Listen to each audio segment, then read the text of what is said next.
তাছাড়াও আমরা একটা নারী সুরক্ষা যেটা রাত্রি সাথী করেছি, যেখানে পরিষ্কার বলা হয়েছে যে মহিলারা যত কম সম্ভব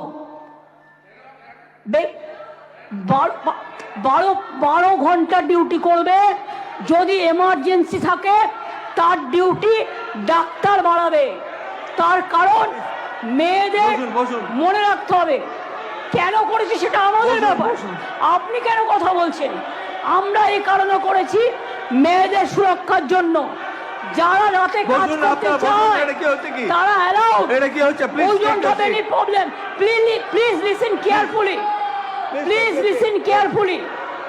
রাত্রিরে যারা কাজ করবে তাদের ফুল প্রোটেকশন দেওয়ার জন্য, রাত্রিরে যদি কেউ কাজ করে তাদের ফুল প্রোটেকশন দেওয়ার জন্য এই রাত্রি সাথী করা হয়েছে।